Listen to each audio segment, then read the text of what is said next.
Well, hello there, and welcome to Spectrum Debate number 12. Whether you are finally watching on YouTube, Google Plus, or elsewhere, I must start by apologising for the delay. As you will have seen on Twitter, for some reason, the massive green button that said Start Broadcast at the bottom wasn't there. So we've started a new Hangout, and now it is. I do apologise, although it's not my fault, it's entirely Google's fault, and I may be writing a stern letter. However, back to the issue at hand. Tonight, we are going to be debating the democratic and constitutional future of England. This is an issue which returned to prominence after the Scottish independence referendum, but it's been important to an awful lot of people in politics for a long time. In a few moments, we're going to meet each of our guests, but we want to hear your views, and we want you to send in questions or points to challenge each of our guests. Don't forget you can do this using our new hashtag SD12, which will continue to change in each show, and I'll do my best to put your questions and points to our guests and to let all of our viewers know what it is that you are thinking. If you are watching on Google Plus, you can also use the applause app, which tells us how much you agree or disagree with what's being said at any particular time. So without further ado, just a brief introduction to each of our guests, just so you know who they are. Tonight our guests are Adam Keeley, and he's going to be leading the argument for no change to England's settlement. We have Cameron Stevenson. He's going to be leading the argument for English votes for English laws. We have David Jeffrey. He's going to be talking about city and regional devolution. We have Lily Jane Summers, who's going to be advocating an English Parliament. And we have Ash, who's going to be talking about English independence. As you can see, we have the whole gamut of opinion here tonight, but we want to hear yours as well as ever. Without further ado, we will be carrying on with the issues tonight, bearing in mind whatever anyone says here is unrelated to any party or group they may or may not have associations with. These are personal views, or in the case of some of the things tonight, people putting forward views to enable us to debate them. So we're going to begin with the issue or the idea that there needs to be no change in England's constitutional settlement, and Adam is going to be opening this one for us. Adam. Cheers, Gareth. Yeah, no change is pretty much the right thing, the right situation, because devolution has basically been a stepping stone towards independence. You've seen with the Scottish referendum, they've got a Scottish Parliament which has got quite a lot of powers. You know, the Smith Commission has issued a lot of powers to it now. Well, it's going to be getting the powers.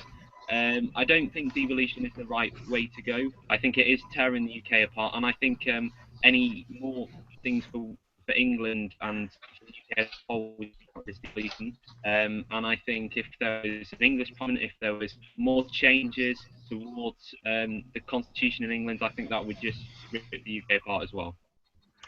Thank you very much indeed. So will giving more power to England actually end up tearing our union apart? Do any of our guests have anything they want to say on this?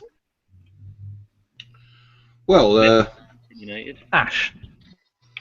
I don't think ignoring the situation is going to help in the long run.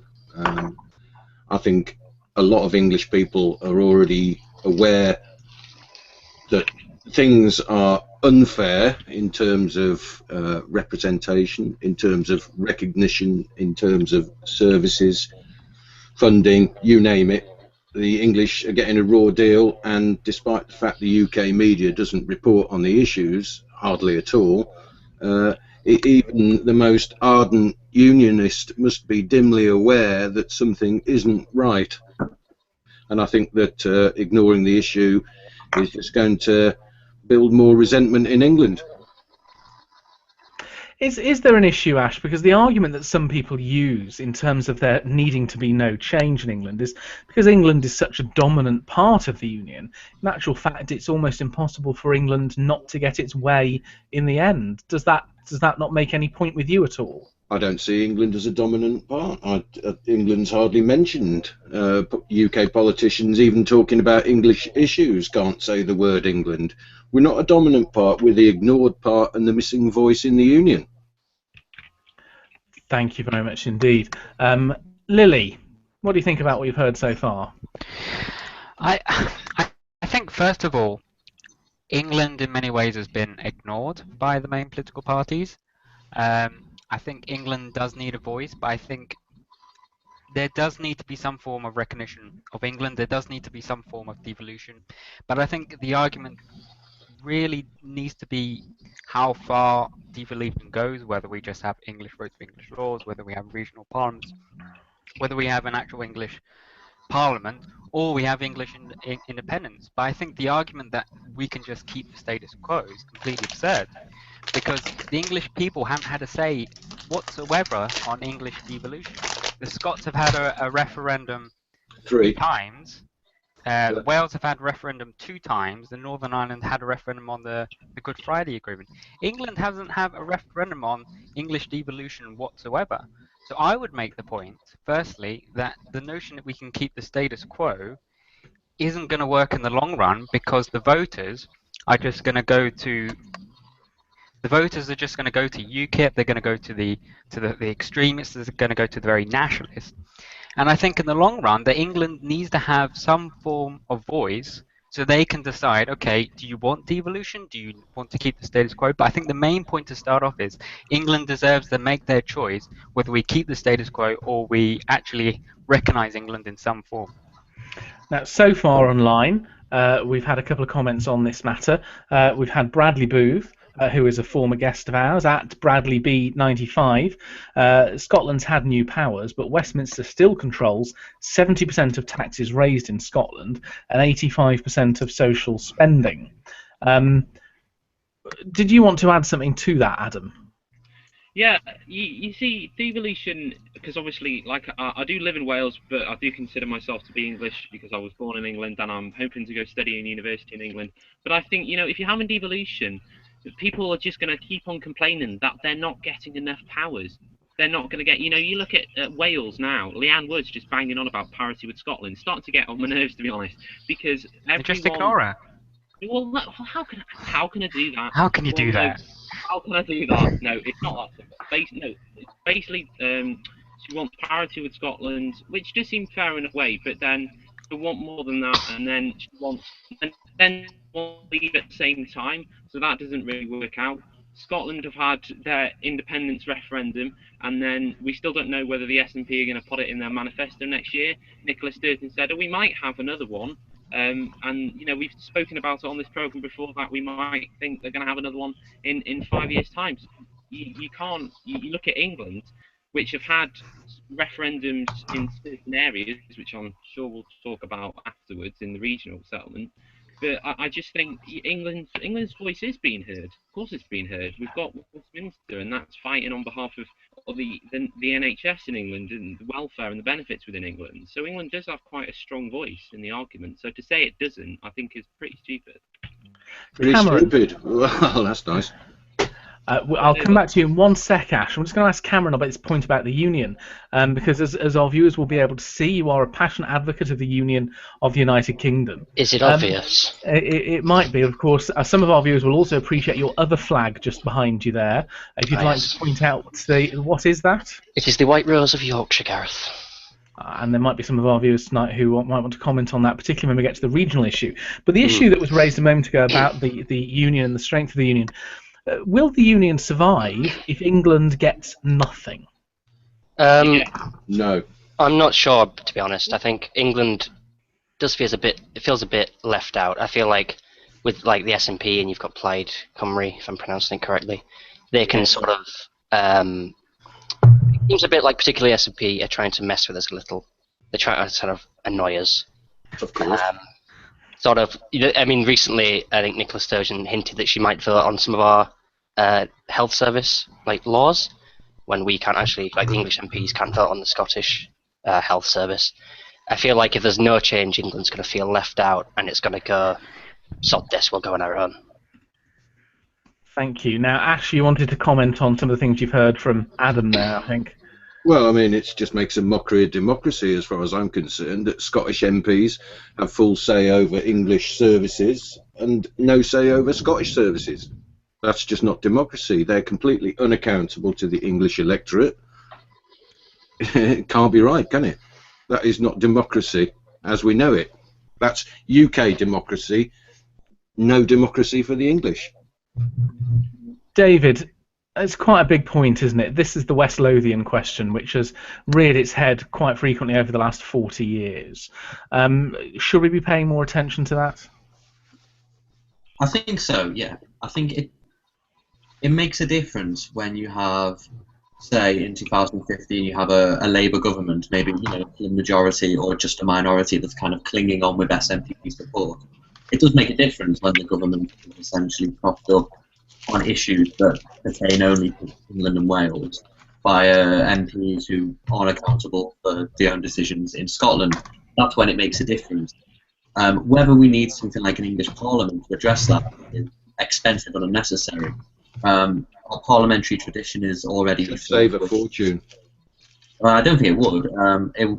What we can do, what the best option would be, in my opinion, if you want to address the West Lothian question, is to just change parliamentary procedure and make it a convention, perhaps backed by statute, if that's what you want, to prohibit or prevent Scottish MPs or MPs who, in their constituency that they represent, where there's a devolved body that looks after that area policy and there's not an equivalent for the English, to not vote on it, and it's simple as that. England's problems are caused by the UK MPs who fail to represent their English constituencies and fail to represent England. Well, they don't have to represent England, and they don't represent England. Most fail to represent their English constituencies, yet they vote on laws that will affect their constituencies. Well, they don't stand up for English people, do they? Or else the English people wouldn't get the least. Is that just the politicians? Maybe we need new politicians. Yeah, we need new hang politicians. Hang on, Cameron, Adam. Let Ash finish his point, and then you're very welcome to come in. But Google Hangouts now doesn't cope well with lots of people speaking at a time, and we end up with a fuzz, and no one gets heard. Okay? So sorry, Ash. Do you want to repeat your final part? Well, he was saying that's politicians, and yes, that's UK politicians in a UK Parliament ignoring. They don't stand for the English people. If they stood for the English people, then English old people would not be ruined by the price of care like they are, while similar Scottish people get it all paid for nothing.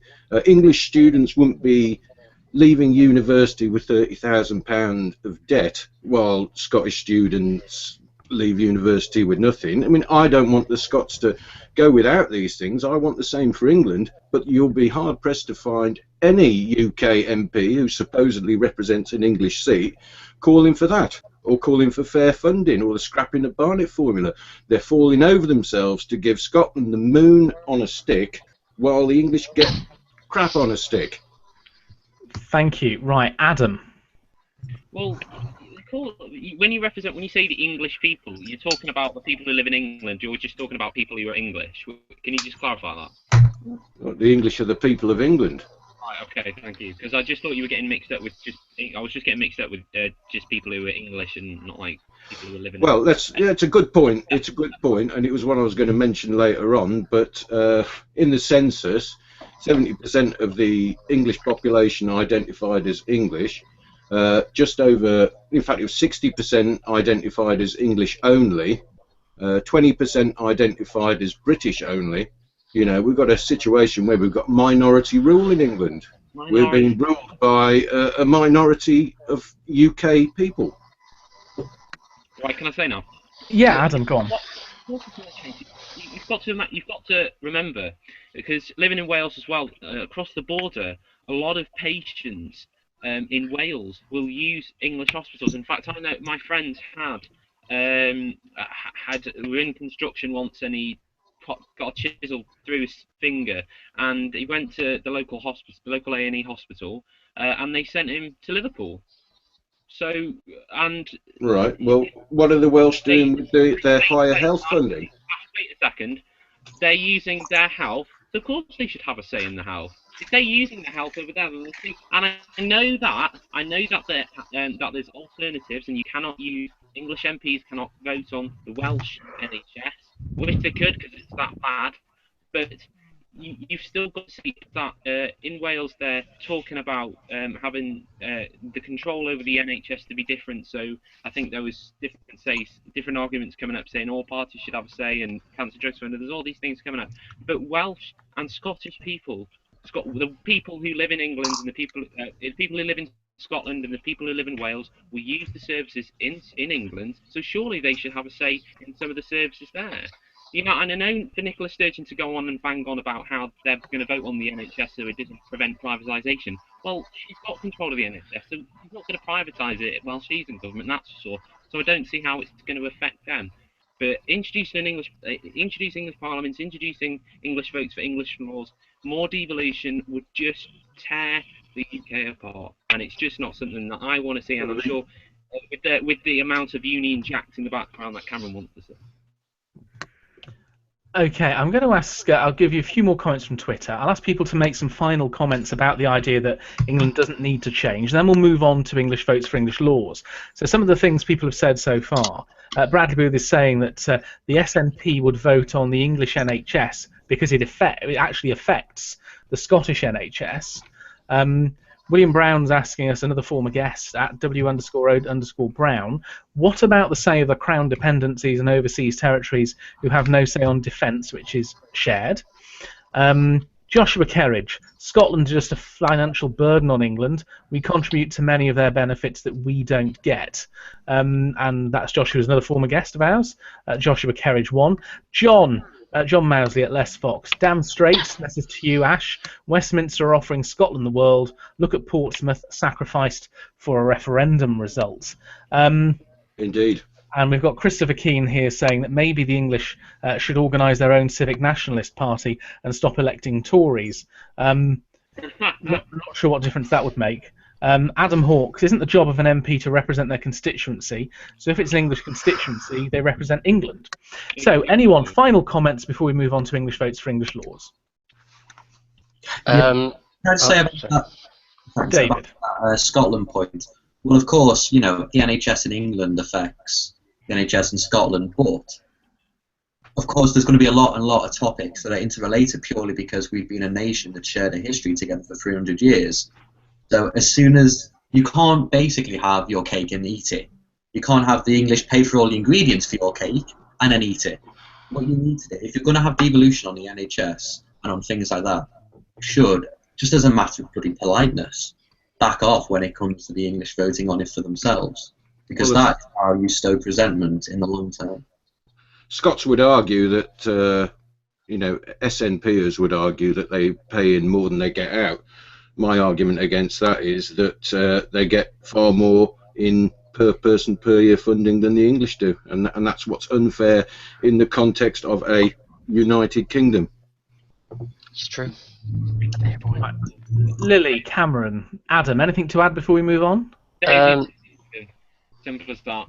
It's better for the country. We've already seen the arguments come across in the Scottish referendum, and the amount of arguments that come across if we broke up the United Kingdom, it would be absolute catastrophic. Simple. Thank you, Lily.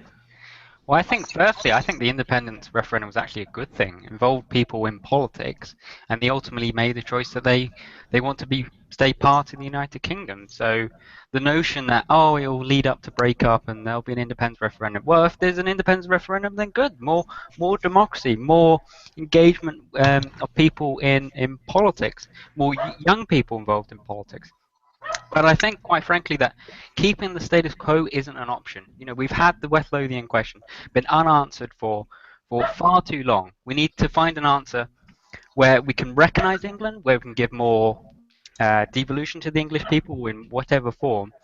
But I think keeping it as it is isn't foreseeable in the long term. That's my opinion. Thank you.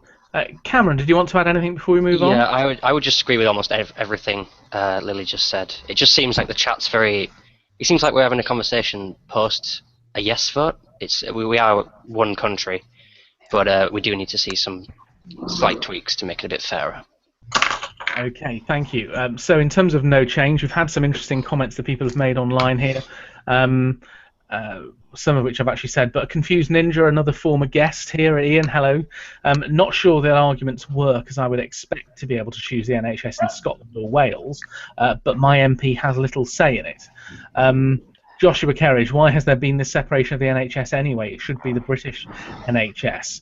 William Brown, how is being British rather than English suddenly a problem? The English are British by definition. I'm sure these are points that we can come back to.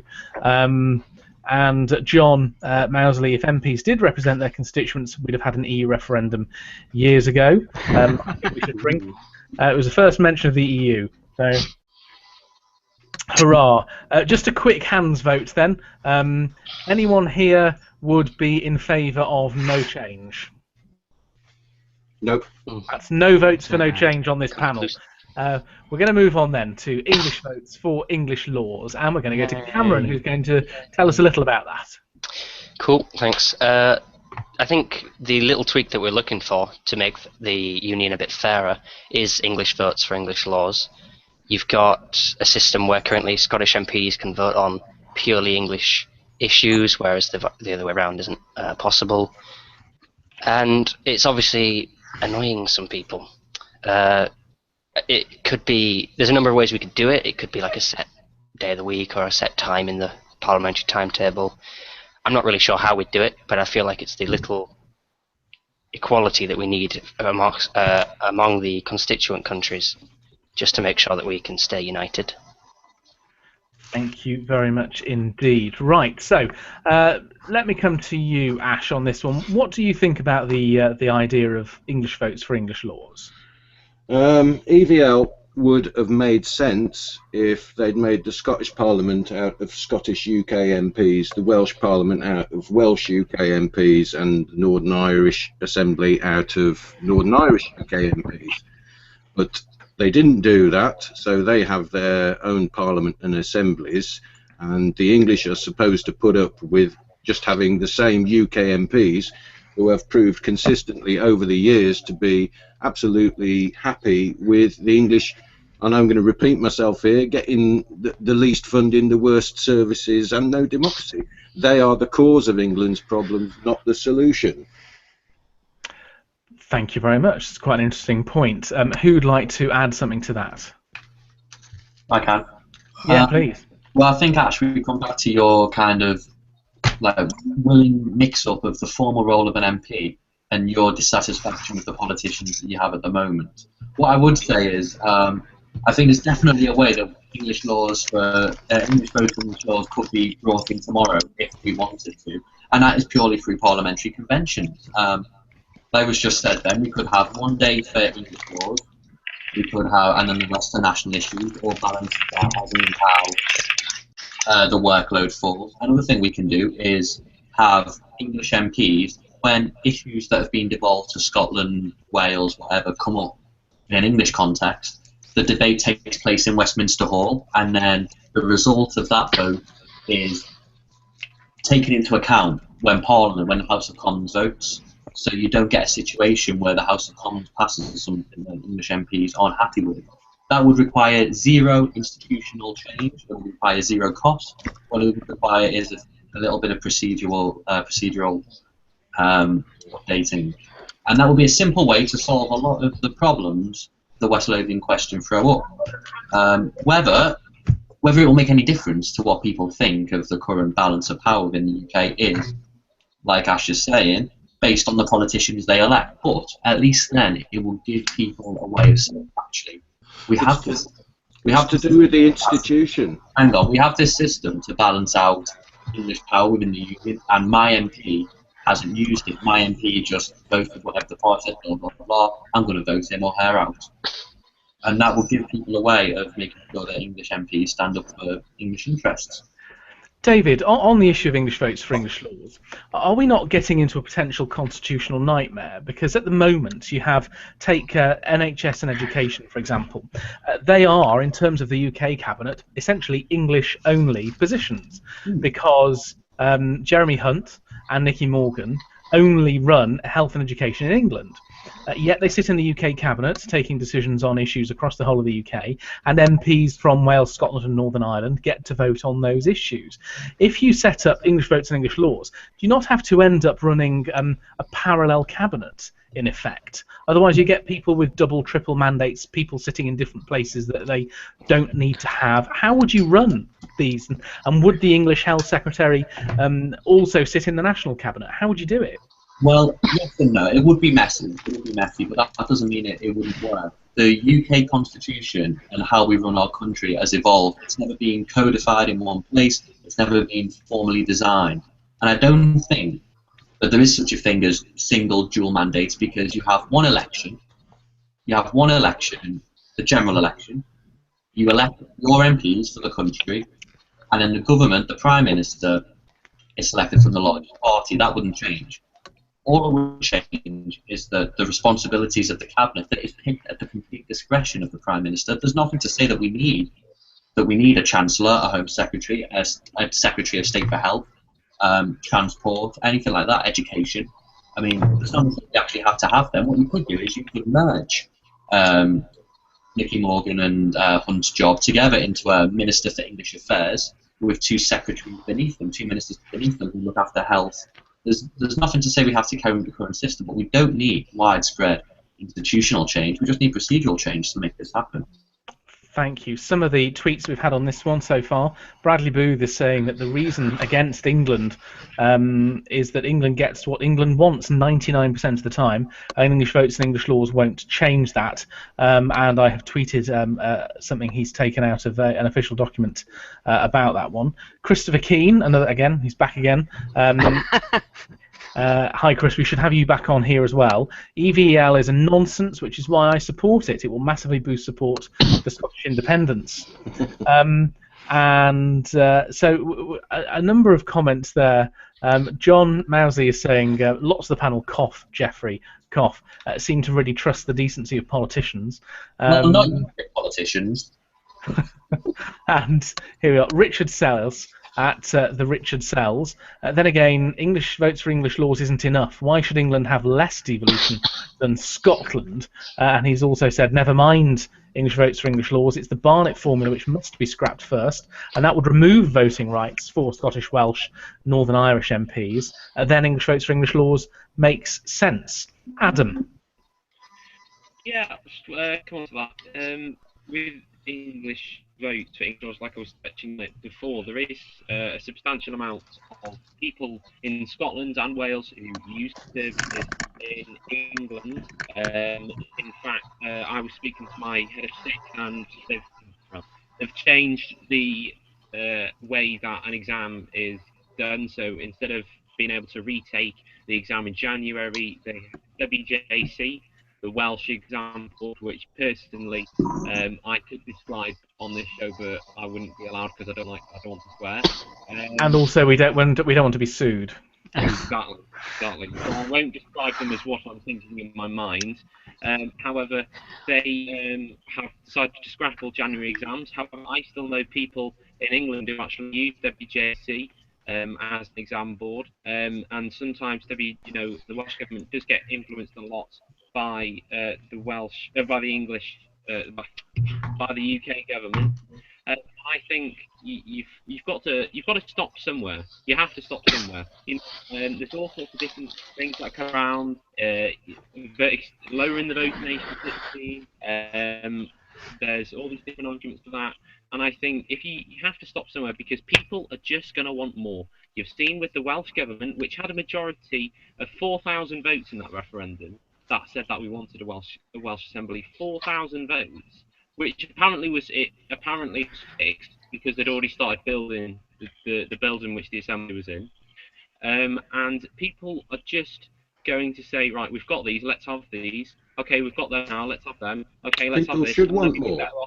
And I think if you have to stop somewhere, because otherwise it's just going out of control. You're just going to want independent. You look at big now, they've not got enough. They want more. They want parity with Scotland. They're saying, oh, we want more funding, yet we still want to go independent. That's what Plaid Cymru's view is. You've got Scotland banging on about that as well.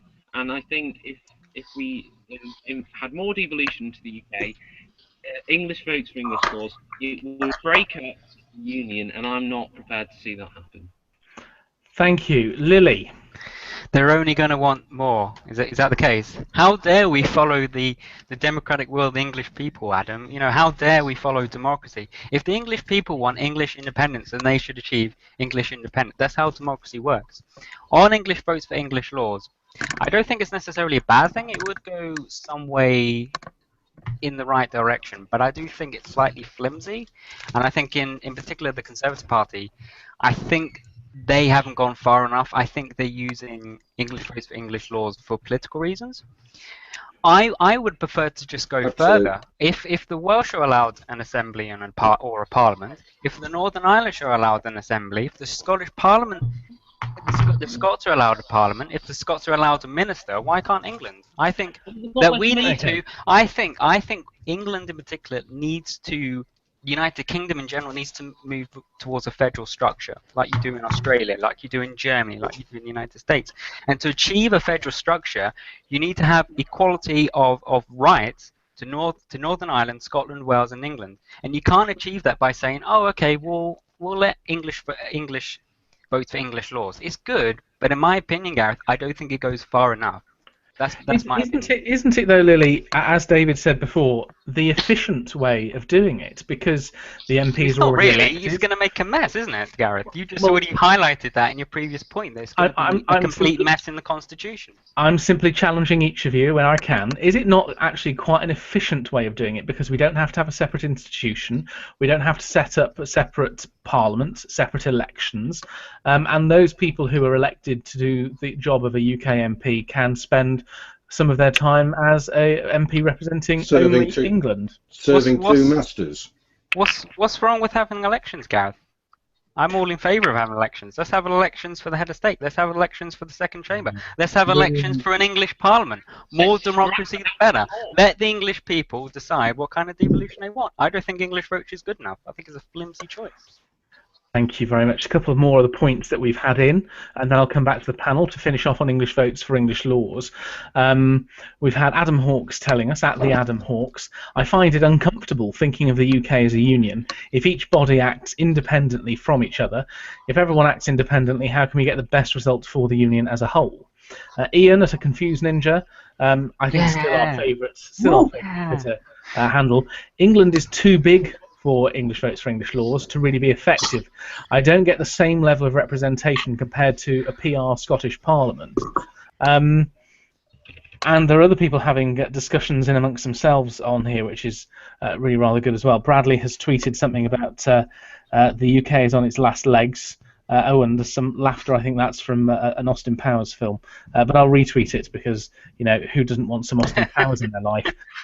Christopher Keane, on a serious note, the biggest problem with eval is the problem that would almost certainly eventually arise of Labour winning a UK-wide majority, but the Conservatives winning England. Then who governs? I don't know, Cameron, David, if either of you want to. You want to talk about that particular point? What happens if you end up with a double majority, a Labour UK majority and an English Conservative majority? Well, I think, well, not really panic. Again, I think this is part of the beauty of our constitution, that things don't have to be formally structured to work. What we would have is, say if Ed Miliband did win a majority, but not in England, and we had English votes for English laws, then, shock horror, he'd have to get a majority of English MPs to back his laws that are subject to English votes for English laws. That would just be how it worked. And if you can't find a majority, shock horror again, you have to compromise. And I think, to be honest, that would probably be better for our political system than worse. Because then you would also take away this kind of source of agitation that annoys a lot of people. That, well, Labour only win because they've got 50 MPs up in Scotland. Well, you might not do too.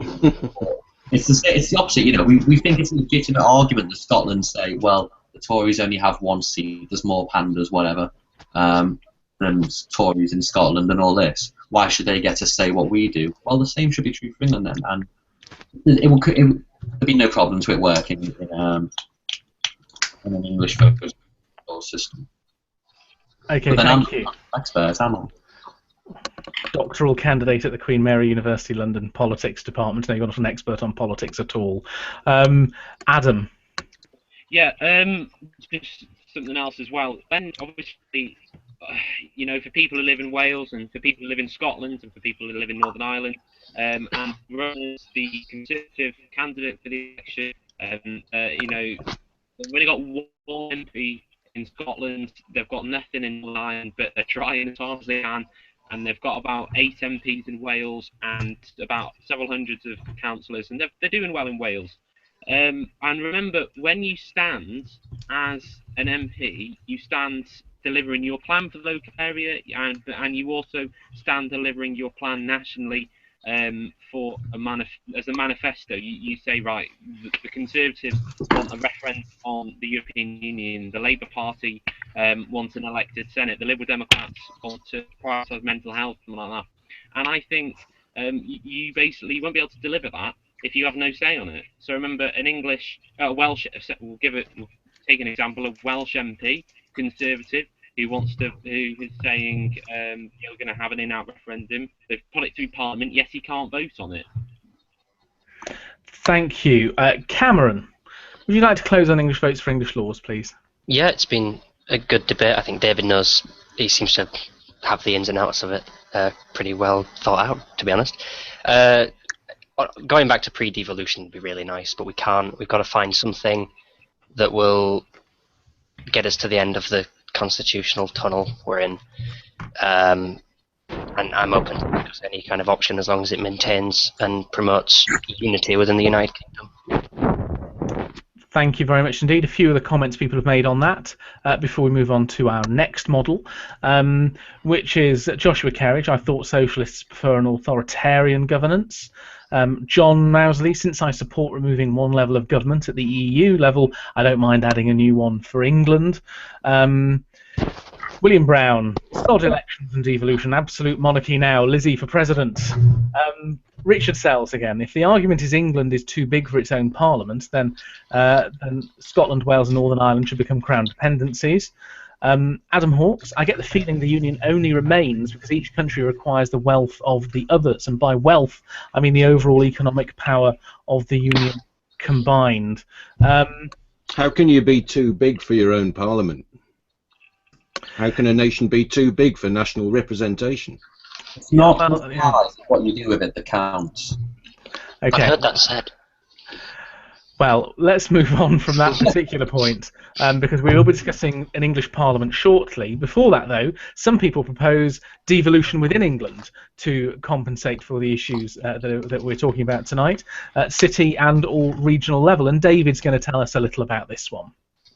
Yeah, okay, so since this coalition government's come into power, Manchester City region has been making the headlines for the powers that they've managed to negotiate from the central government. This was around 2012, and since then, the Liverpool City region, amidst a lot of infighting, has also managed to agree to claw some powers from Westminster. In 2014, Sheffield also followed this model, and these cities now have power over their own infrastructure, skills development, business investment, transport, infrastructure, and I mean, it's going as far as Sheffield having its own Oyster card system. And that is the future. So my question to the panel is this an alternative? Now, personally, I think that we can't confuse the issues of devolution and localism, which is what I think these city deals represent. But on the other hand, we need to recognise the fact that England does have 84% of the population of the UK, so really Scotland is around the same size as London. We talk about it as a country, as a state, because it is historically, and because it obviously is, but size-wise, it's nothing to write home about. So can localism be the answer for England that devolution is for Scotland? Thank you very much indeed. Right, Adam, you wanted to comment on this one. Yeah. Well, actually, the population of the population of London can fit England and can fit Scotland and Wales in it both together. It's about 8 million and 5 in Wales and Scotland respectively. But you were close. But if adding. I just want to go back as well to saying more devolution to different part of the UK, but we've had regional assemblies before, but they didn't work. no one liked them. They got scrapped before the coalition came in because they were just not working. They were costly.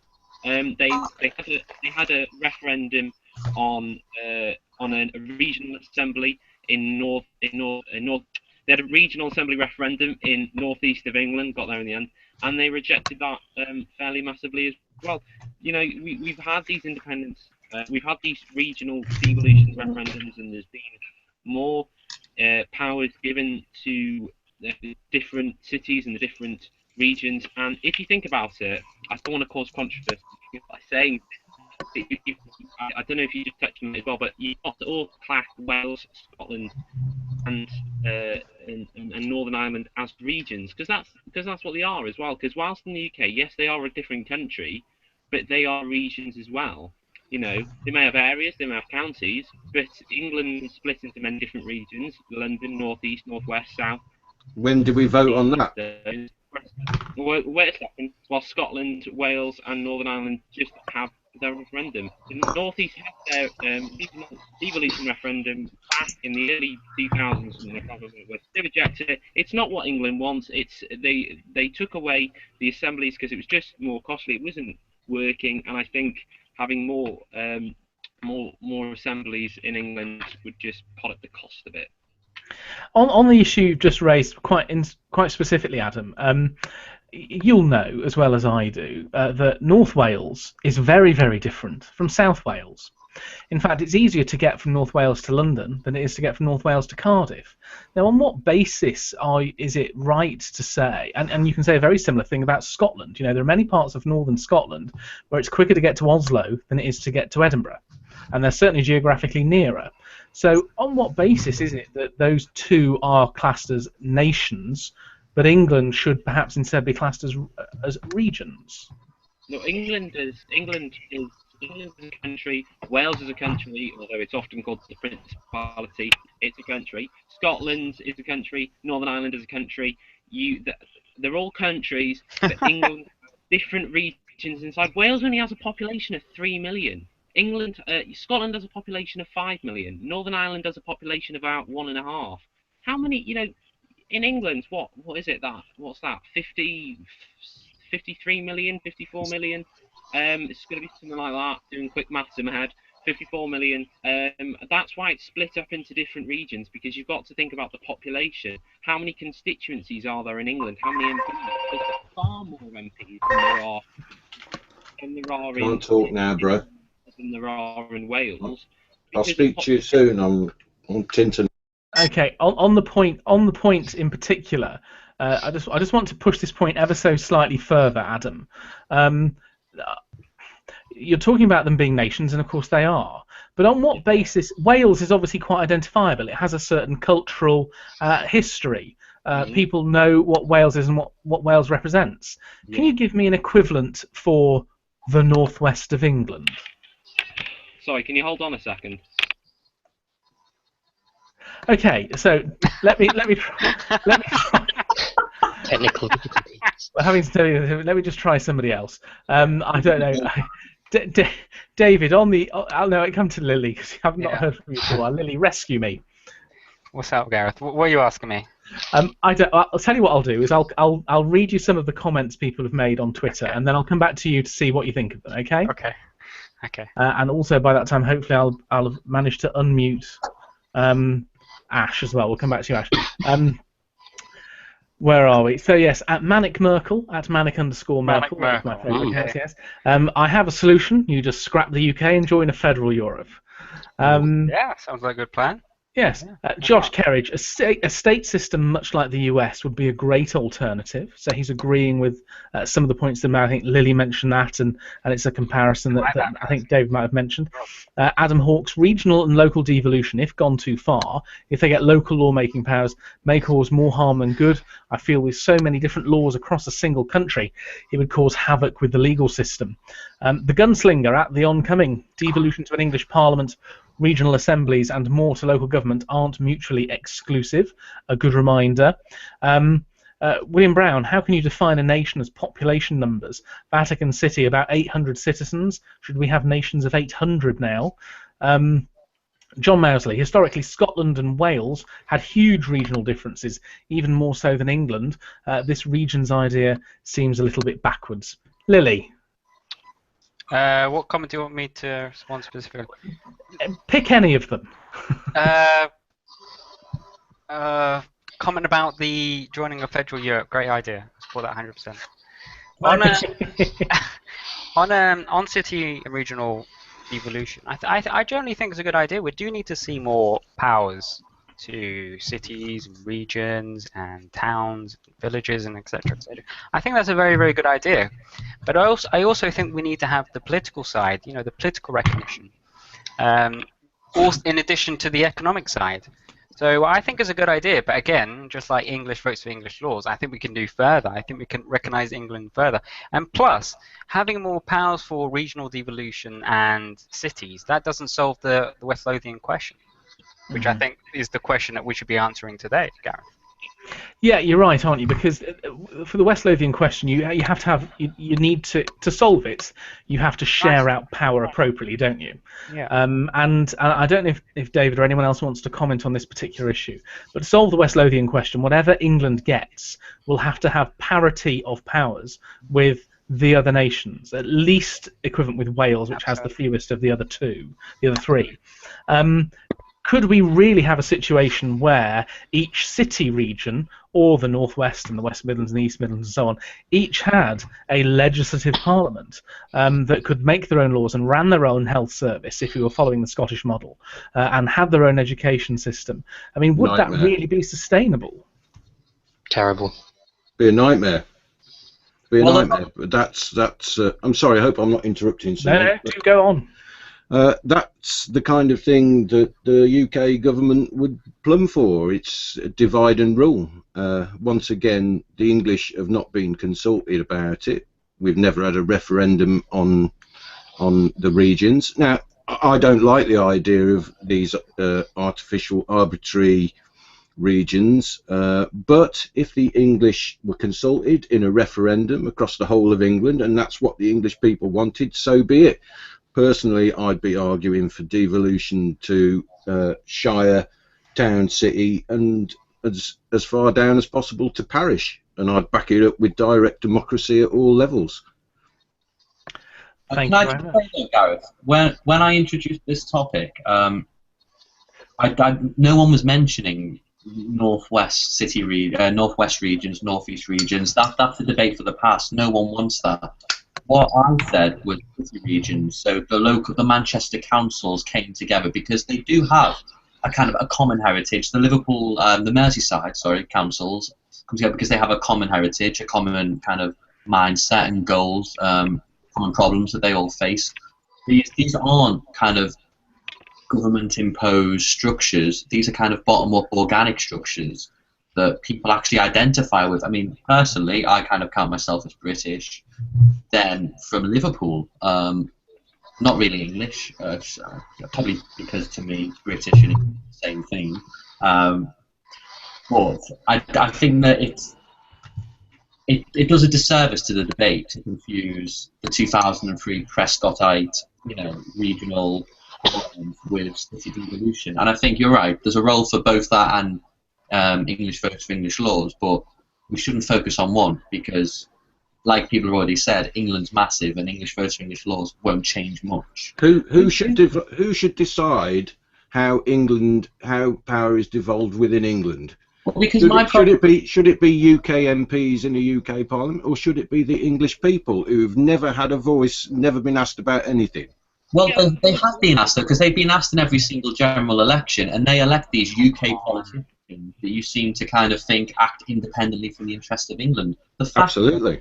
They're not separate, though, are they? They're not like European bureaucrats. They're sort of across the sea, whereas UK politicians, they represent the UK, but they have English constituencies. Most of them will be English. Of course, but that's a politician problem.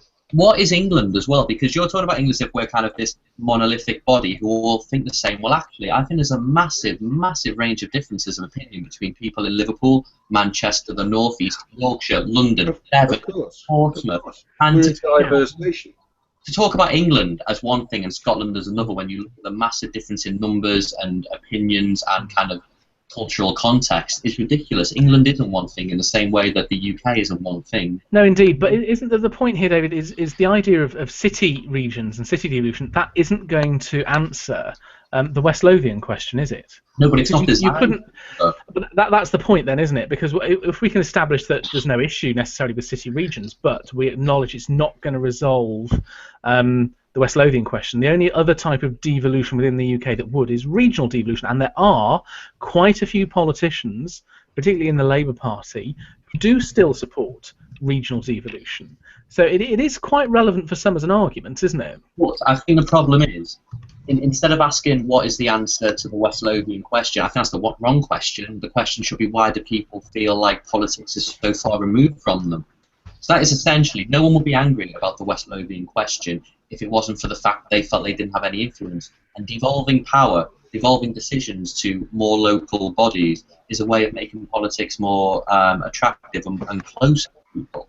Because I personally don't think English voter English laws will make people suddenly happy with the political system. And I don't think, to be honest, an English Parliament will, because it will still be those blooming politicians down in London deciding what happens up north. You'll always get that. Okay, thank you. Adam. Yeah, sorry about that. That's I just all right. realised I could have blocked the camera or muted that, and I decided to turn my whole computer. That's going okay. like that. Talk to us about city or regional devolution. Oh, I was going to say something else. Shit. Okay. The best thing, right? The best answer to the West Lothian question is to stop asking it. It's as simple as that.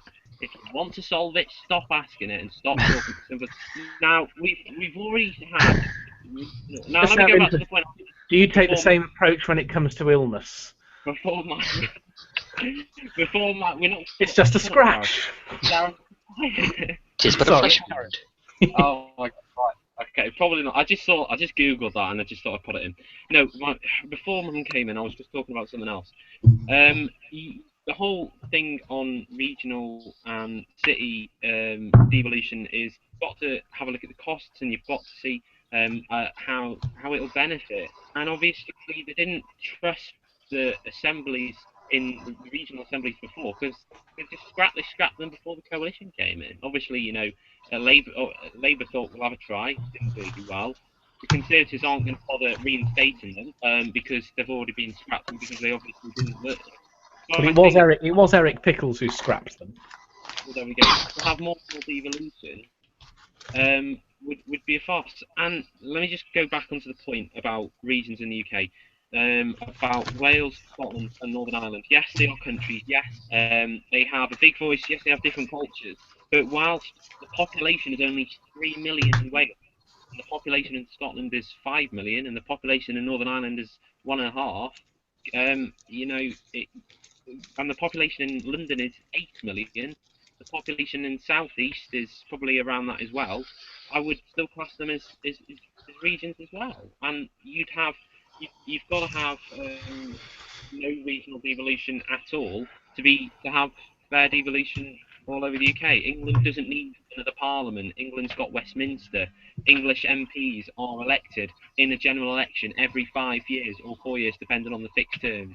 It's the UK Parliament. Yes, it's the UK Parliament, but it's in England, if you hadn't noticed. Yeah, So it's in England, but it doesn't work for England. It doesn't work for England. They elect them It for England.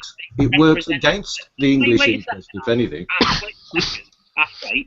They elect an MP for Weaver Vale, for Welwyn Hatfield, for Whitney, for Doncaster North, for Sheffield Hallam. They all get elected, and they all go to Westminster Parliament. And who do they represent? They represent their constituencies. And where are those constituencies? In the country, in England. They represent England. They represent the interests of England. So No, to they say don't. that they They don't, though. Wait a sec, Ash, wait a sec. I didn't speak up when you were speaking. Yes, you To did. say that they represent, that they don't represent them is just stupid. Now you can Okay. talk. Ash. Well, it's the UK Parliament, and it works in the UK interest. I mean, you do get the odd MP who actually serves their constituency well, but they don't even say England. Even when they're talking about English issues, Even at PMQs are talking about English health and English education and English transport, and months go by without the E word sneaking onto the stage. It's the UK Parliament. It works in the UK interest. England is not getting represented. It's the institution that is the problem. We need an English Parliament dedicated to the English interest, that will fight for fair English funding and fair English services and a future for England. Thank you. Cameron, on regional devolution. Yeah, if we just pop that down for a second. If it was regional assemblies, I'm completely against. They could go in so many different ways that you would have chaos, and it wouldn't work. You could have one area going far left, like Greece has now decided to go. You could have one area go far right. It'd be, you could have one area, God forbid, you could have Sharia law. Anything extreme, and you could it would turn England into, it would cease to exist, let alone the UK. I feel like regional assemblies wouldn't work. Thank you. Now, does anyone have any final comments on the issue of regional devolution before we move on to an English Parliament? Yes, I think with region, like I said before, this isn't an answer to English devolution. This is localism, and they are different things. What I would worry about in terms of devolving powers to cities is, well, are councillors up to it? What is the quality of these local politicians? I mean, we can't all be as on the ball as certain councillors on this panel are. And things like local media is quite frankly rubbish. Can local media hold local politicians to account? So they're the questions that we've got to think about when we look at making politics more localised. But on the other hand, I think it does offer a real chance to kind of reinvigorate politics, get people more involved in decisions that affect them, and also introduce some of the best elements of American federalism, which is, well, one state has tried this, and it worked really well, actually, and best practice and things like that. It's not an answer to English votes for English laws or anything like that, but I don't think it pretends to be. Okay, thank you very much. Just a couple of comments, then we'll move on to an English Parliament. We've had Bradley Booth making the point, I have the solution to the West Lothian question. Independence for all. After that, West Lothian is merely somewhere in Edinburgh. A confused ninja, I'm worried about unequal devolution of powers based on who is shouting loudest. Pyro's Viking armour at Pyroanus. Always a very close second. Anglo-Saxons had the right idea with the likes of Wessex and Mercia. Something similar could work now in England. I was up in Reged before, which is another former ancient region, although, again, not sure if that answers the question. Some good points here. Also, yes, can I remind you that the hashtag it's up here and it's here. It's hashtag SD12. The next solution that people propose for solving the West Lothian question is an English Parliament with lawmaking powers, and Lily is going to tell us something about that. Yeah. So my proposal is English Parliament and to have regional parliament to those regions who actually want them. So my solution would be is for a national referendum for the English people to decide, one, whether they want an English Parliament, English votes for English laws, status quo, etc., etc. And as the second option, it can be divided in particular regions, they would vote yes or no to having a regional assembly. So, for instance, for the West Midlands, where I'm from, Stoke-on-Trent, Wolverhampton, Coventry, etc., etc., there isn't much identity within the West Midlands, in my opinion. Whereas, for example, in Cornwall, I would believe that they would want a regional parliament. For example, in Yorkshire, I would believe that they would want a regional parliament in Yorkshire. So, first of all, I think there should be a referendum on this issue, especially when it's a constitutional issue. And the reason why I personally believe that an English Parliament is the right thing to do is, one, it solves the West Lothian question, two, it recognises the state of England, and three, it can help create a federal United Kingdom. In my opinion, as I briefly mentioned earlier today, Gareth, is for the long-term survival of the United Kingdom, in my opinion, we need a federal structure. We need to have it similar to Australia and Germany, United States. And to achieve a federal structure, you can't have a situation where the Scots, the Welsh and Northern Irish are allowed an assembly or parliament, and England gets, well, a few more powers for regional devolution. English MPs can vote for English laws. I personally don't think that's good enough. I think the best way to deal with this is to let the English people decide and to have an English Parliament in parity with Wales, Scotland and Northern Ireland. That's my opinion, Gareth. Thank you. A few of the comments so far, I have to say, it seems that on Twitter at least, an English Parliament so far has been by far and away the most popular option of those who want to pick one. A few of the issues people talking about here, Wayne Schofield at WHU1WS, the Union is totally unbalanced. UK legislation is passed on to England unopposed. We need an English Parliament. Bradley Booth mentions, seriously, wouldn't the solution be to actually have a PR system? Richard Sells, you really need to keep this about English issues with the English debating it. There was someone else here, which I can't now find, but that's always the way with this thing. Yes, Josh Kerridge, how about an English Parliament that also represents the regions? It would be better to just give councils more power. Edward Reach, no, we already have too many politicians as it is. And Manic Merkel here saying to you, Lily, another parliament? You guys complain enough about a certain parliament starting with E. Right. I'd like to say something. Please, Ash. Well, it's a common objection to an English Parliament that we don't want more politicians, and I think most of the people who do want an English Parliament definitely don't want more politicians. It shouldn't lead to more politicians because it makes the vast, moribund UK Parliament almost obsolete. So you don't need 650 MPs to handle reserved matters. So get rid, and this is the main objection, the main reason UK MPs hate the idea, because they know an English Parliament makes their jobs unsafe and unnecessary. So cut the vast UK Parliament and have a small English Parliament. An English Parliament of 100 MPs working in the English interest is better representation for England than 10,000 UK MPs. Thank you. Cameron, I know you're not an enormous fan of an English Parliament. Why would that be? Well, it's not that I'm not an enormous fan. It's something I've not thought would be ideal. It's my main arguments against tend to be sort of broad cost, voter apathy. You know, not hardly anyone, but turnout is low in general elections, lower than we'd want it to be. Adding in a new sort of, oh, this is a new thing we're going to do, vote for this, and you know, we saw incredibly low turnout with the police crime commissioners. Not that we had a low turnout with the Scottish independence referendum, didn't we? That was incredible. Oh, that's true, but that was sort of a vital, life-changing, once in a lifetime. Let's have another one. Let's have another one for the English people. Exactly. But I mean, they would then have to vote for the politicians, and I don't think people would do that. Adam, English Parliament. No, absolutely not. Stupid idea. Now, to say let's have 100 MPs in an English Parliament. What actually?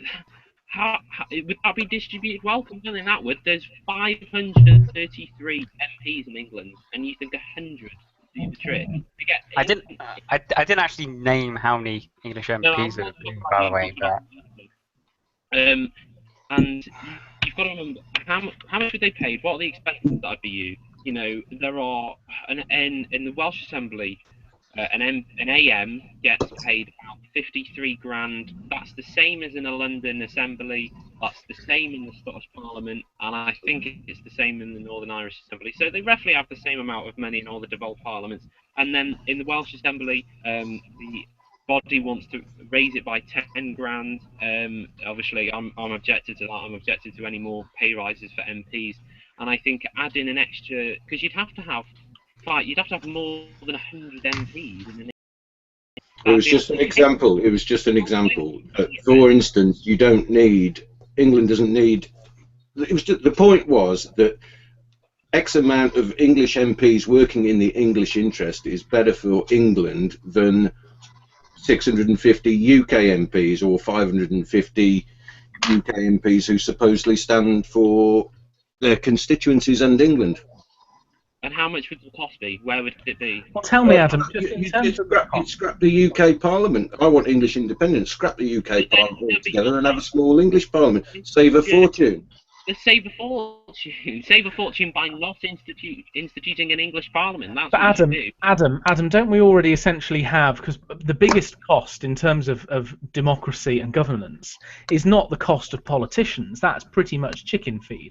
Even when you take into account the vast cost of building the Welsh Assembly and the Scottish Parliament buildings, actually that's chicken feed. The cost is government departments and services and the people who operate them day in, day out. And they already exist in England, don't they? Because there is already the English NHS, there is already the English Department of Education, and basically the English and Welsh Department of Transport. You know, many of these could be easily split. The cost is not actually going to be that great if it were to have it happen, would it? Well, it is, you know, whether it's too small or whether it's too big, it's still money that Labour are going on about because we're not putting more money into the NHS. Well, I'll tell you what, there's a solution. Leave the EU, and I'm mentioning the EU now. We all want to mention it. £8 billion saved. Well, hey. Allegedly, but that's a topic for another time. Wait a second. First Eurosceptic thing I've said in 5 months. Yes, it may be, whether it's chicken feed or not, it's still money that we have saved. Do people, the voting turnout was lower in 2010 than it was in 2005. I don't think it was much. I think it was only a few percent, but it was still lower. The expenses scandal was basically people don't trust. Okay, to be honest, Adam, I'm not sure that an expenses scandal is a reason to not look at constitutional change. They are not. I'm saying the expenses scandal is a reason why people don't trust the politicians. So to add an extra 533 of them, I think would probably be wrong. It doesn't require that. It doesn't require that. No, it doesn't. Get rid of the UK MPs. Well, no, we're not saying that. We're saying if we still had the Westminster Parliament and we'd have an English Parliament, it's wrong. Yeah, but how about this, Adam? I'm sorry I'm just very quick on this because I want to bring David in. But very quick on this. If you were to set, because now we have a Northern Irish Assembly with over 100 MLAs, you've got a Scottish Parliament with over 100 MSPs, and you've got a Welsh Assembly with 60 AMs. If you had an English Parliament that had, say, 350, 400 MPs, you could cut way down on the number of MPs sitting at Westminster, because if it was dealing, and this is a point Ash made and David made, no, Lily, anyway, someone made it.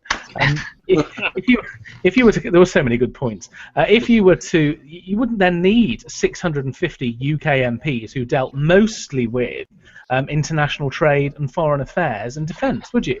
You could cut that way down to, you know, you could 10 from Northern Ireland, 10 from Wales, 15 from Scotland, and 150 from England, and be done with it, because you wouldn't need anything like that many, would you? Well, you would, because you've got to think about the population. You have to think about the population. Yes, but that doesn't mean they've got to be in the same proportion as one MP for every 70,000 people.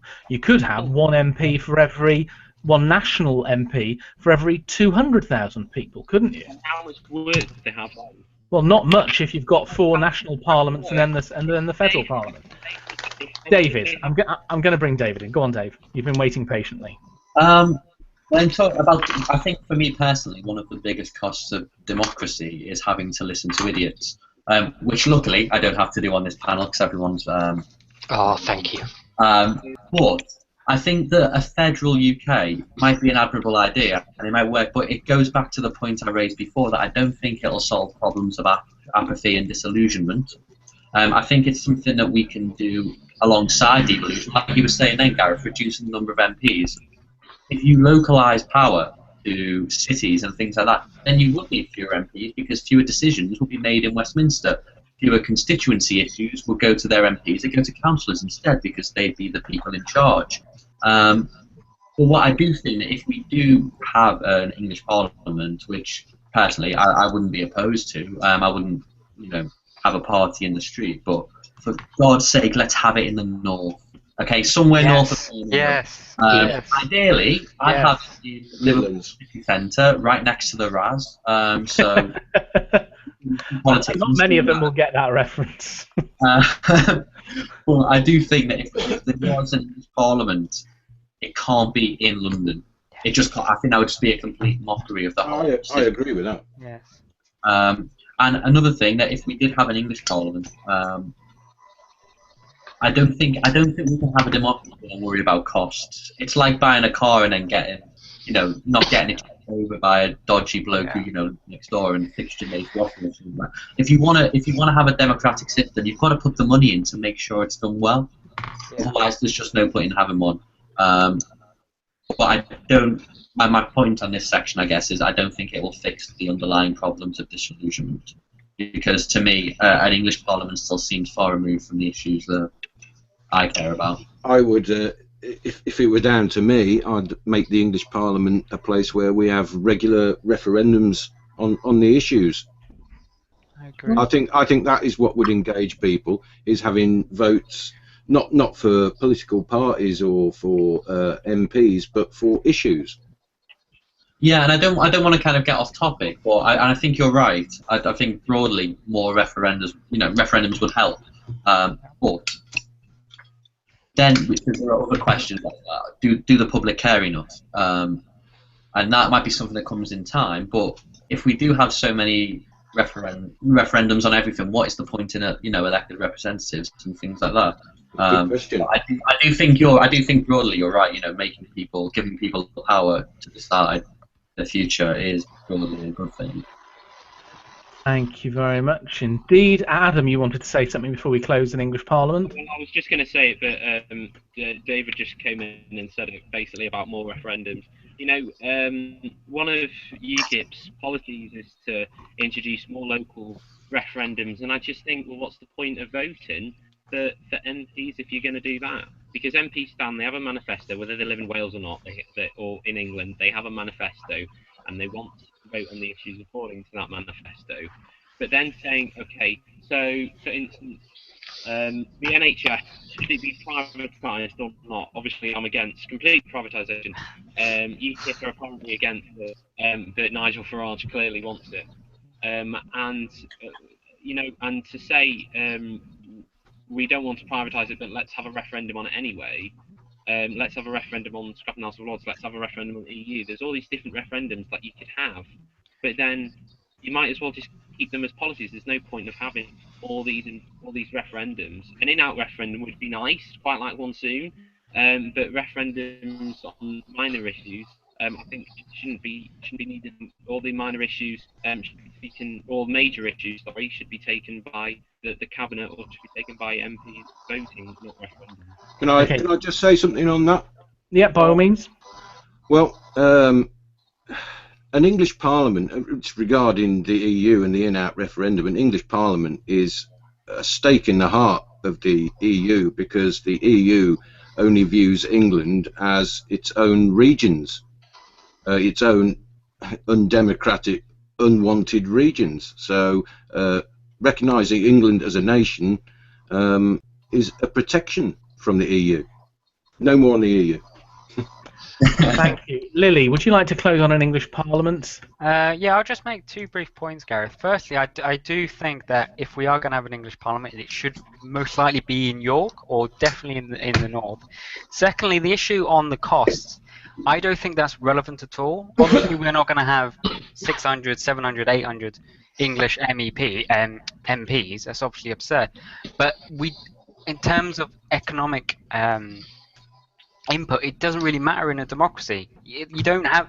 If we only cared about the economic factors, we wouldn't have democracy at all, because it costs to have elections, it costs to have referendums, and etc., etc. So I would make the 2 points that if we are going to have an English Parliament, it should be in the north. Secondly, economic costs are irrelevant, and the third thing about the European Union, I don't think that's relevant in this argument at all. Thank you very much indeed. Our final topic now is one that hasn't been discussed a very great deal in wider political circles or the media, but it is something that seems to have a growing following, and that is the idea of independence for England, and we're going to be introduced to that tonight by Ash. Well, talking about popularity, I mean, of course, the English have never had a say on England, so we don't know exactly where people stand. But the BBC Radio 4 did a survey prior to it was a couple of years ago, actually, and 36% came out in support of English independence. So, and I think there's a direction of traffic there that will be putting it upwards. And the longer the UK goes on ignoring the English, the higher it's going to get. Yeah, you have to recognise the direction of traffic, the direction of history. The UK is not going to last forever. It's already fragmented. It's not a United Kingdom at all, is it? Where people get different funding and different services and different democratic representation. It's just not holding together. I mean, it is a legacy of empire, and it's going to crumble. So let's embrace our home tell nations. Scotland that. What? We have to get a refund on all these things. 45% of Scots wanted independence, and if we go back when we have another referendum, it might be 49, or it might be tipped over towards Scottish independence. It's breaking They apart. wouldn't with the oil prices at the moment. They would So not. let's forget about the fudges and the federalism and embrace our home nations. Let's have a new start for England, a new democracy, and a new future. English law for England, English taxes for England. I mean, it could be a great little country, couldn't it? If we put our big British delusions of grandeur behind us, concentrate on putting ourselves first. We could sort the roads, the hospitals, dump Trident, save a fortune, small government.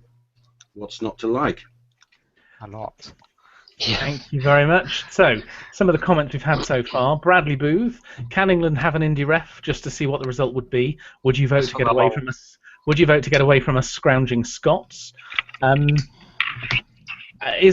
is Ian again as a confused ninja. Is our education in politics sadly lacking? Lots of people feel unable to make informed choices or even understand how government works.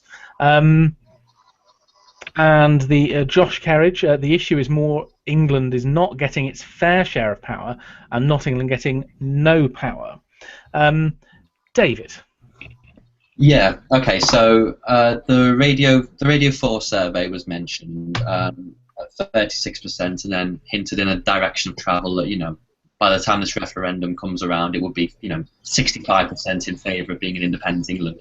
I think that's wrong. I think a lot of people in England do see England as part of the United Kingdom, and they're happy to be that. And I think this is why one of the reasons why it's so interesting to hear Ash speak is because it is a marginal view. It's a view that a lot of people don't hold, and there's a reason, because it doesn't have popular support. So although your arguments, Ash, are very they're very persuasive, very articulate, and clearly you do honestly believe in this, surely you've got to accept a lot of other people don't. There's no public clamour for a referendum on it. No one seems to really care about English independence, apart from when it's said in a kind of jest against what Scotland's getting. I can't think of one person I know that would be in favour of English independence. But what really got to me about your introduction for the topic was that we should get rid of these illusions of grandeur. And for me, I think that's quite a sad symptom of the time, that we're not willing to talk about how great the United Kingdom actually is. We see we're so happy to talk Britain, the UK, England, Scotland, whatever down. We don't seem to have that national pride anymore, where you look across the world and women can't drive, or certain ethnic groups can't vote. Big decisions such as leaving a political union are met with violence, civil warfare, and strife. You look at Sudan and how long it took for South Sudan to become independent, and yet we managed to do it within 4 years of a new government and a promise, and not one person was killed. And I think that's pretty amazing when we felt so passionately. And I think it's a shame that we're so willing to talk down the UK, and we're so willing to throw aside a bloody, violent history that kind of culminated in a union that doesn't work on paper but happens to work in practice. I think so the ideal of your small English government, you're focusing on roads, is, I just find that really sad, and I'd like to think that as a country, Just an example. we do better. Lily.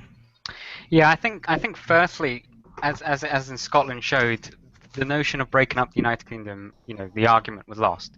I mean, you raise very, very good points, on tribes and on giving the English people a say, but the reason why I wanted the no side to win in particular is they were very, very good at pointing out the faults in the United Kingdom. You've got the bedroom tax, you've got inequality, you've got poverty. Very, very good points, the problems of the United Kingdom. But it doesn't mean we have to break up. We can deal with those problems while staying part of the United Kingdom. Even if you want, for instance, Ash, I'm not going to assume your views, but for instance, if you wanted out the European Union, you could do that whilst retaining the United Kingdom. We can have more direct democracy. We can deal with these issues whilst remaining the United Kingdom. We don't have to break up to solve these issues, and that's the biggest problem with your argument. Is you seem to say, oh, we need to, get this grandeur back. We need to be proud of ourselves. We can do that already. We don't need to leave to achieve those problems, Ash. That's That wasn't what I was saying. I wasn't saying that. I wasn't saying we need. Well, that's what the Scotsman said, and they lost quite clearly. No, I think we just need to be realistic. We're a small Northern European nation with, plenty of history. But let's put the history to one side and concentrate on making our small Northern European nation the best it can be. I'd like to pick up on someone's point about it being a minority view. One of the reasons it's a minority view is because England never gets mentioned. It's the word has been completely removed from political discourse within the British. Yeah, that's brilliant. Within the British establishment, it's not being mentioned, and it's not being mentioned in the British media. And I do mean the British media. There's a BBC Scotland, a BBC Wales, a BBC Northern Ireland, but there's no BBC England, and that filters down in zero analysis of English politics. It's all seen through the prism of the UK. Take Democracy Day and celebrations of Magna Carta. You would have been hard-pressed to hear the word England mentioned. This is English history, and England is being removed from its own history. And this is all. I know it's getting into conspiracy mode, but the BBC does what the UK Parliament wants it to. They organise the structure of it. The structure of the BBC is along regional lines. There's only one person anywhere in the BBC who actually works for England as a territory and a nation. Well, from our point of view, here in Cheshire, we don't even have a BBC local radio station of our own. Outrageous. It is outrageous, to be fair. No, but we get shared between Merseyside, Stoke and North Staffordshire, WM and Greater Manchester. Wow. Nobody seems to want us, and some of those areas have several. So there are cultural things within England that are quite important, and I think there's some interesting points there. Cameron, however, you very much take the view that the Union is an extremely good thing and should be defended. What do you have to say about what you've heard in relation to English independence? Well, I think both David and Lily did my usual role quite well. I mean, this is a particularly good union. We've done so much for the world. You mentioned the Magna Carta. It's the democracy basically spread out from here through one way or another. From England. I mean, from England, then to the United Kingdom, which is what we've evolved into. I think England does need a bit more of a culture. I mean, St. George's Day, we should have that off. I'm all for days off.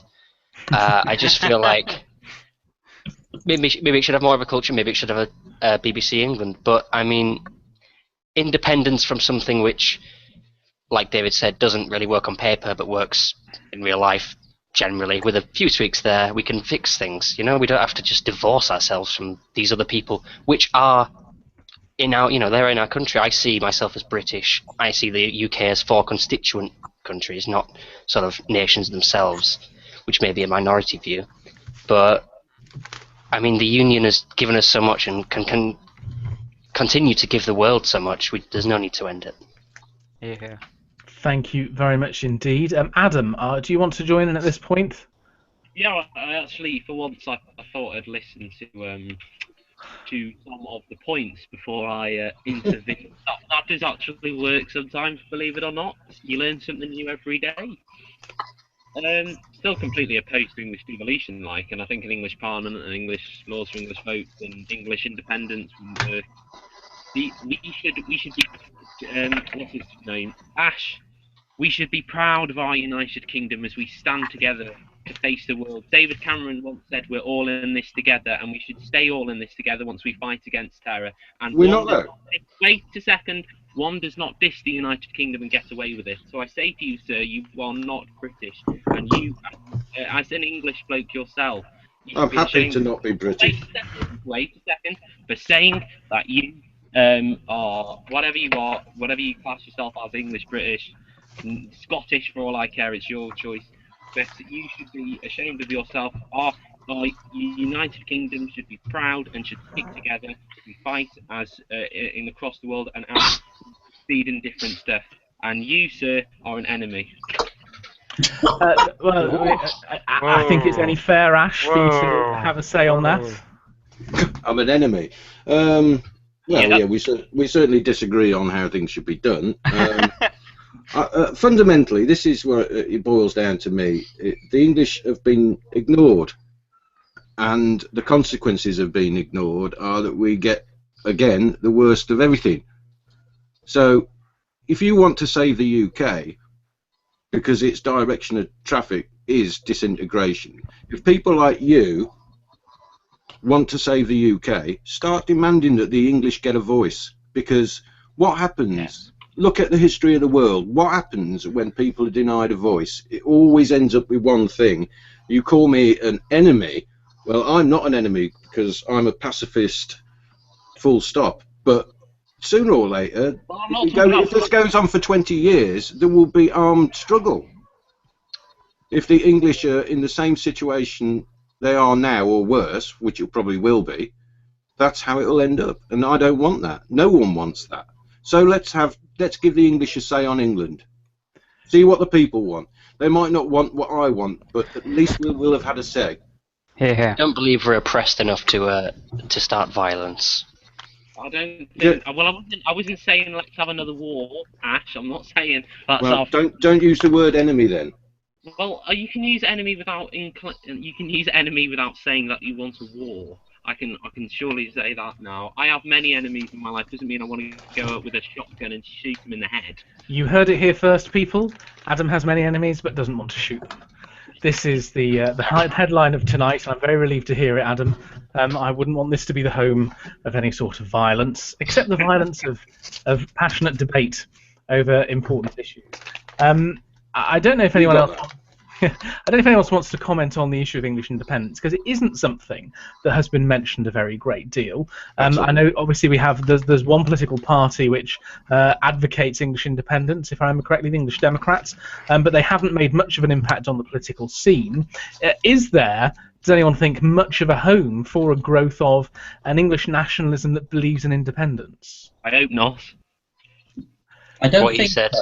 I think with English nationalism, the idea is too tied up with a kind of xenophobic, nasty persona, and I think you get a flavour of that when you kind of the Emily Thornberry effect, where you see an English flag and you think, oh, probably skinhead racist, and I'm not saying that that's right. I'm not saying that everybody thinks that, but it's strange that the St. George's Cross is kind of so tinged with that Little England xenophobic cultural baggage, and I think that if there were to be a kind of truly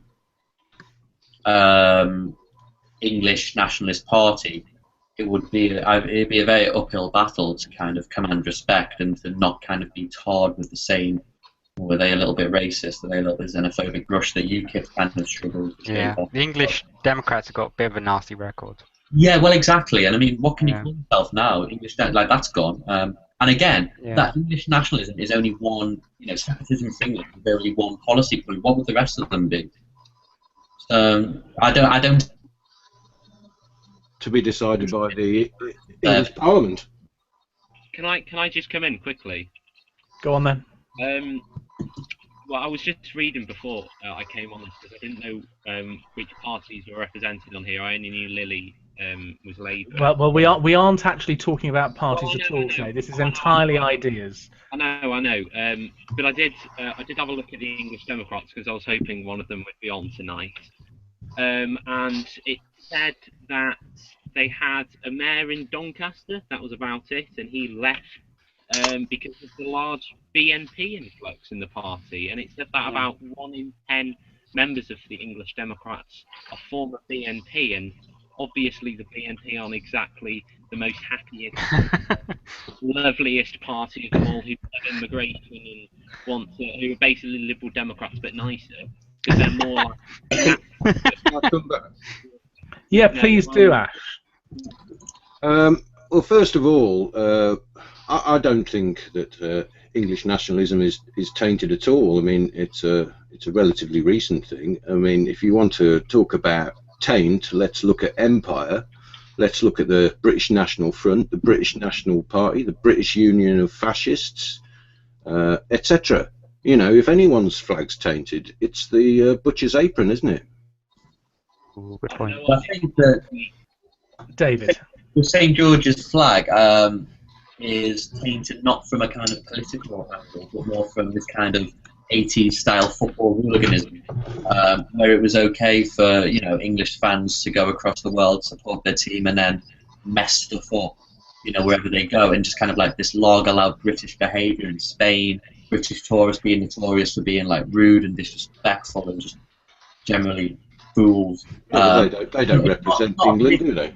Well, no, but it doesn't matter if they represent England, because to other people, this idea is built up that the English flag is associated with it, and it's permeated our culture, and we can't get away from that. So I think what you just tweeted then, which I'm sure Spectrum Debate on your tweet, about political groups using the Union flag for their own kind of negative ends is correct, but you can't escape the fact that the St George's cross is also fairly tainted as well. And I mean, it dates back to when we were going crusading across the Middle East. Right, yeah. So Okay. we're all Saracens now. Okay, I'm going to draw this one to a close, as no one else has indicated they want to speak can I on it. Unless quickly- someone has a final comment. We've Right. had a bit from you, Cameron, Lily. Did either of you have a point to make before we close? Long live the Union. Thank you, Lily. Yeah, I voice the same thing. Lovely. Right. Well, thank you. Okay. Ladies and gentlemen, thank you very much for your points. I'm going to ask each of our panellists in a moment. We've had a particular request here, and I'll give each of you a moment to think of your answer. From William Brown.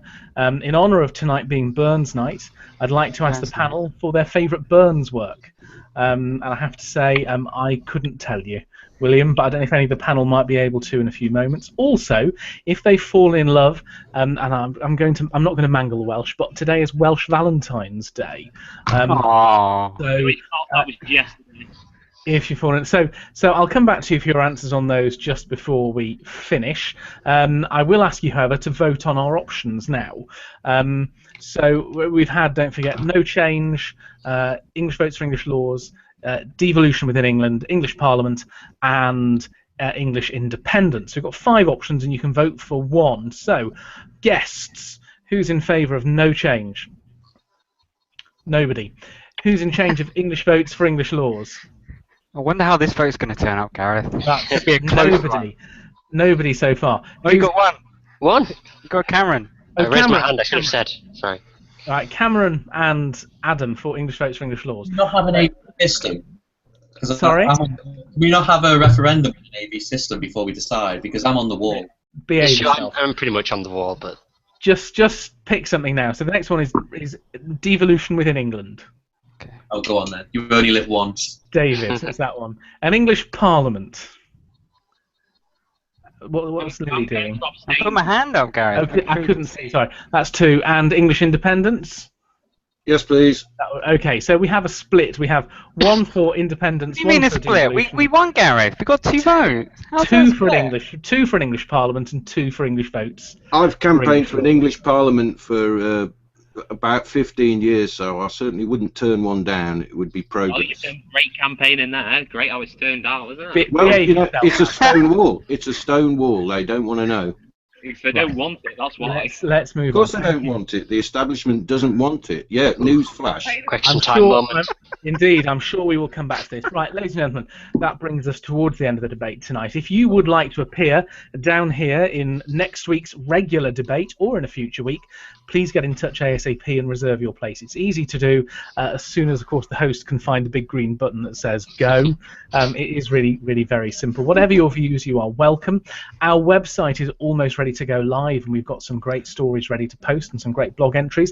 If you'd like to write something for us or get involved in some way, again, get in touch. Before I ask our panellists if they've got any comments on if they fell in love on Welsh Valentine's Day or the Burns Night, I think it's worth noting that many people, particularly those who were politically interested and active on Twitter, were very sad to hear the news this week that Christina Annesley, known to many as Christina Darling on Twitter, passed away whilst in Thailand.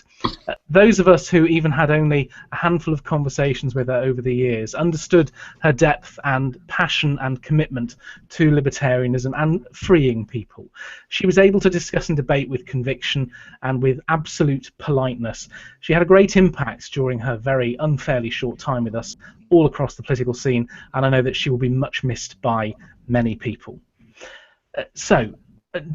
Burns Night poems. Does anyone have anyone? I know one. I know one. Ash. The timorous wee beastie one, because it's the only one I know. Fair enough. Timorous wee beastie. I don't think anyone on this panel could be described as a timorous wee beastie tonight. Anyone else have one? I think my one would be by the well, probably not Scotch, but on the theme of independence, from the great freedom fighters, Destiny's Child. All the England that's independent, throw your votes up at me. Okay, thank you. That was very moving. And has anyone fallen in love on Welsh Valentine's Day? With No. politics. With politics. Okay. That's what we like. Okay, so our headlines tonight include the fact that Adam is not going to shoot anybody, and we had our first appearance of One Direction on the show, thanks to David. Thank you all very much indeed for your tweets. I'm sorry I couldn't get around to reading them all. We're very, very grateful. Get in touch. Appear down here in future. We would welcome you. We would love to have you on. Enjoy the rest of your Sunday night. Goodbye. Cheers.